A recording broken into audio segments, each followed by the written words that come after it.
For advertisement, call 8125893028. Our Gmail maxtvtelugu@gmail.com. శ్రీపాదరాజం శరణం ప్రపద్యే, శ్రీదత్తరాజం శరణం ప్రపద్యే.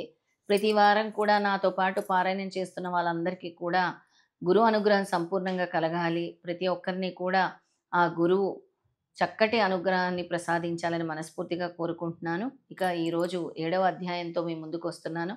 ఈ 7వ అధ్యాయం పారాయణం చేయటం వల్ల మనకి ఎటువంటి శాపాలున్నా కూడా విముక్తి పొందవచ్చు ఈ అధ్యాయం పారాయణం వల్ల.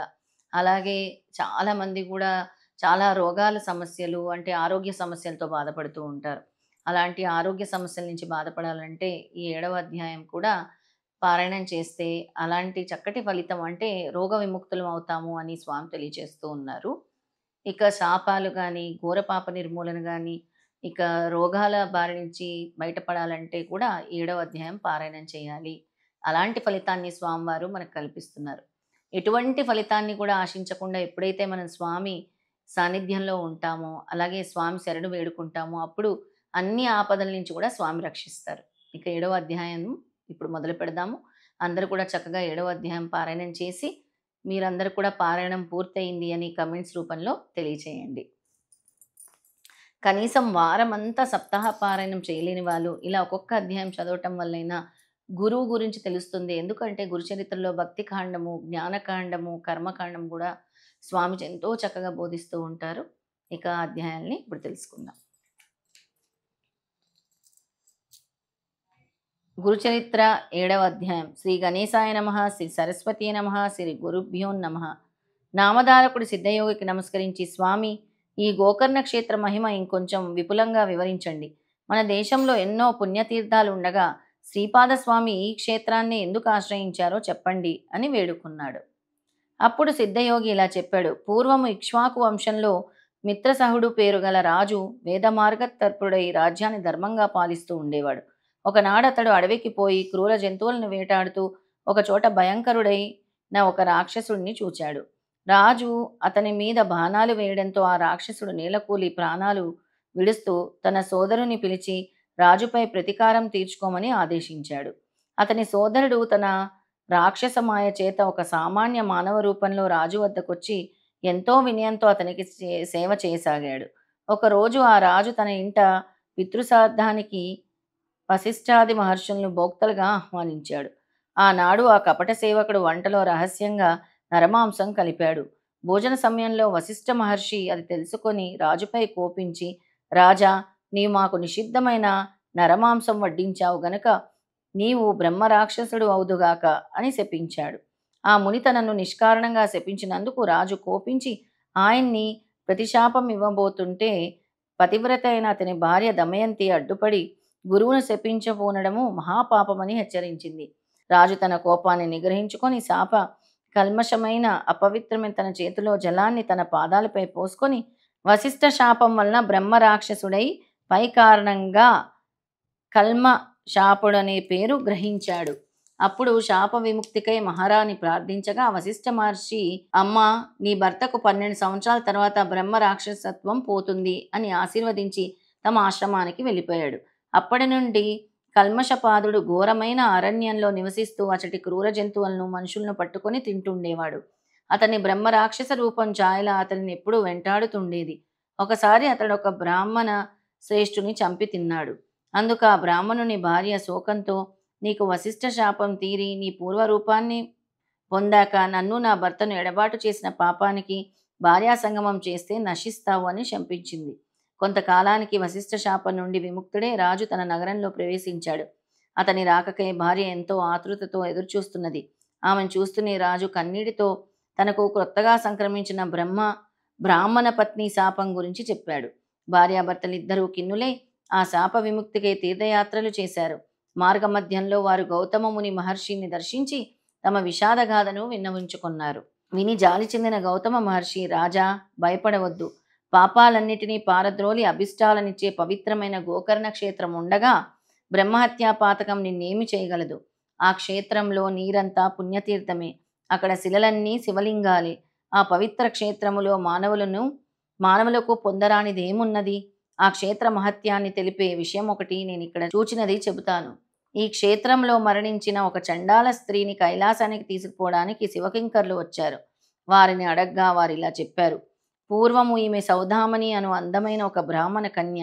ఆమెకి యుక్త వయసు దాటిన తర్వాత ఆలస్యంగా ఒక పేద బ్రాహ్మణునితో ఇష్టం లేని వివాహం బలవంతంగా చేశారు. కొద్ది కాలానికే ఆమెకు పిల్లలు కలగక ముందే ఆ బ్రాహ్మణుడు మరణించాడు. ఆమె కామవశం చేత ఒక కోమటివాణ్ణి ఉంచుకున్నది. జారత్వం ఎన్నటికీ దాగదు కదా. త్వరలో ఆ రహస్యం బంధువులందరికీ తెలిసి వారు ఆమెని వెలివేసి ప్రాయశ్చిత్తం చేసుకున్నారు. అప్పటి నుండి ఆమె నిర్భయంగా ఆ వయసునితో జీవించనారంభించింది. అతని దుస్సాంగత్యంతో మద్యపానానికి కూడా అలవాటు పడింది. ఒకనాడు ఆమె కళ్ళు త్రాగిన మైకంలో ఆవు దూడను ఒకదానిని మేక అనుకొని చంపి దాని తలను మరునాటికి దాచి మిగిలిన దేహాన్ని వండుకొని భుజించింది. మరునాడు విటుడు రాగానే ఆమె వంట చేయబోయి ఆవుదూడ శిరస్సును చూసి నిజాన్ని కప్పిపుచ్చుతూ అయ్యో అయ్యో ఆవుదూడను పులి తినిపోయింది అని వలవలా ఏడ్చింది. ఆమె ఇటువంటి పాపాలను అనేకం చేసి నరకంలో శిక్షలు అనుభవించి కర్మశేషం వలన ఈ జన్మను పొందింది. ఈ జన్మలో ఆమె పుట్టగురుడ్డి కుష్ఠిరోగి అయి కొంతకాలం పాటు తన తల్లిదండ్రుల చేత పోషించబడింది. వారు మరణించాక దిక్కులేని ఆకలితో అలమటిస్తూ ఒక శివరాత్రి నాడు అందరినీ భిక్ష కోసం యాచించింది. ఆనాడు అన్నం ఎవరూ వండరు గనక ఆమె చేతిలో కొద్ది మారేడు దళాలు మాత్రం ఉంచారు. అవి తినడానికి పనికిరావని తలచి ఆమె వాటన్నిటినీ జారవిడిచింది. ఆ బిల్వమంతా ఒక లింగం మీద పడింది. అది ఆమె చేసిన శివపూజ. ఆ రోజంతా తిండి లభించినందువలన ఆ రాత్రి ఆమెకి నిద్ర రాలేదు. ఈ విధంగా ఆమె ఉపవాసము జాగరణ కూడా చేసినట్లయింది. ఆ రోజంతా ఆమె శివనామ సంకీర్తం వింటూనే ఉన్నది. తెలియక చేసిన ఆ వ్రతం వలన ఈమె పుణ్యాత్మురాలైంది. ఇప్పుడు ఆమెను కైలాసానికి తీసుకురమ్మని మమ్మల్ని శంకరుడు పంపాడు అని చెప్పారు. అప్పుడు శివదూతలు ఆమె మృతదేహంపై అమృతం చల్లి దేవ విమానం మీద ఆమెను కైలాసానికి తీసుకుని వెళ్ళారు. అబుద్ధిపూర్వకంగా ఆమె చేసిన వ్రతానికే ఇంతటి ఫలితం ఉంటే ఇక మీరు బుద్ధిపూర్వకంగా చేసిన దానికి ఫలితం ఎంతో చెప్పతరమా? కనుక ఓ రాజా, నీవు గోకర్ణ క్షేత్రానికి వెళ్ళి మహాబలేశ్వరుని సేవించి బ్రహ్మని శాపం నుండి విముక్తుడు అవుతావు అని గౌతమ్ మహర్షి ఆ క్షేత్ర మహత్యాన్ని ఇంకా ఇలా వివరించారు. గోకర్ణం అంతటి పవిత్ర క్షేత్రం ఇంకొకటి లేదు. మిగిలిన క్షేత్రాలన్నీ చంద్రుడు నక్షత్రాల వంటివనుకుంటే గోకర్ణం పాపమనే కారు చీకట్లను నశింపచేసే సూర్యుని వంటిది. ఆ క్షేత్ర దర్శనము స్మరణముల వల్ల కూడా సర్వ పాపాలు నశిస్తాయి. అక్కడ ఇంద్రాది దేవతలందరూ తపస్సు చేసి శివానుగ్రహం వలన తమ అభిష్టాలు పొందారు. అక్కడ మహాబలేశ్వరుని బ్రహ్మ, విష్ణువు, ఇంద్రుడు, విశ్వదేవతలు, సూర్యచంద్రులు, తూర్పు ద్వారంలోను యమధర్మరాజు, చిత్రగుప్తుడు, అగ్నిదేవుడు, ఏకాదశ రుద్రులు, పితృదేవతలు, దక్షిణ ద్వారంలోను వరుణుడు మొదలైన దేవతలు, పడమటి ద్వారంలోను కుబేరుడు, భద్రకాళి, వాయుదేవుడు, సప్తమాతృకలు, ఉత్తర ద్వారంలోను విశ్వవసువు, చిత్రరథుడు మొదలైన గంధర్వులు నిత్యం నిలిచి ఆయనని ఉపాసిస్తూ ఉంటారు. కశ్యపుడు, అత్రి, వశిష్ఠుడు, కన్యుడు మొదలైన మునీశ్వర్లు, కృతాయుగంలో విశ్వామిత్రుడు, జాబాలి, భరద్వాజుడు మొదలైన మహర్షులు, సనక సనాందాది బ్రహ్మ మానస పుత్రులు, నారదాది దేవర్షులు, సిద్ధులు, సాధ్యులు, మునీశ్వర్లు, యతులు నిత్యము గోకర్ణేశ్వరుని ఉపాసిస్తూ ఉంటారు. రావణుడు మొదలగు రాక్షసులు కూడా ఆ క్షేత్రంలో తపస్సు చేసి శివుని నుండి వరాలు పొందారు. కనుకనే ఈ క్షేత్రంలో చేసిన తపస్సు ఆధ్యాత్మిక సాధనలు 1,00,000 రెట్లు మంచి ఫలితాన్ని ఇస్తాయి. అప్పుడు ఆ రాజు భార్య సమేతంగా గోకర్ణ క్షేత్రానికి వెళ్ళి మహాబలేశ్వరుని సేవించి శాప విముక్తుడయ్యాడు. కనుక ఓ నామధారక, ఎందరో సజ్జనులు కాలాశ్రమైన గోకర్ణ క్షేత్రం వారి తపస్సు చేత ఇదివరకే పరమ పవిత్రమైంది. అందుకే గణపతి అక్కడ శివుని లింగాన్ని స్థాపించడం కూడా జరిగింది. అందుకే సాధు జీవనుడైన శ్రీపాదస్వామి కూడా ఆ క్షేత్రాన్ని దర్శించి అక్కడ 3 సంవత్సరాలు ఉండి ఆ క్షేత్ర మహత్యాన్ని పునరుద్ధరించారు. తర్వాత ఆయన కృష్ణా తీరంలోని కురవపురానికి వెళ్ళి అక్కడ తమ స్థూల రూపాన్ని మరుగుపరిచారు. శ్రీ దత్తాయ గురువే నమః, శ్రీపాద శ్రీవల్లభాయ నమః, శ్రీ నృసింహ సరస్వతియే నమః.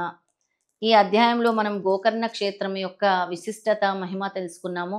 బ్రహ్మాది దేవతలందరూ కూడా, అలాగే ఎందరో మహానుభావులు, సిద్ధులు, అవధూతలు, దేవతలు సైతం కూడా అక్కడ తపస్సు చేసి ధ్యానం చేసి ఈశ్వరుడు చేత ఎన్నో వరాలు పొందిన చోటే ఈ గోకర్ణ క్షేత్రంగా చెప్తారు. అలాగే బ్రహ్మహత్యా పాతకాల నుంచి మనకి ఎన్నో తెలిసి తెలియక చేసిన పాపాల నుంచి, ఇతర శాపాల నుంచి, లేదా ఎటువంటి దుష్టగ్రహ పీడల నుంచైనా మనము బయటపడాలి అని అంటే ఈ గోకర్ణ క్షేత్రం యొక్క మహత్యాన్ని 7వ అధ్యాయం రూపంలో చదువుకున్నాము. ఈ కథ శ్రవణం చేసినా విన్నా కూడా అలాంటి ఫలితాన్ని స్వామి మనకు కల్పిస్తారని మన గురుచరిత్ర తెలియచేస్తూ ఉంది. జీవితంలో ఒక్కసారైనా గోకర్ణ క్షేత్రాన్ని దర్శించాలి.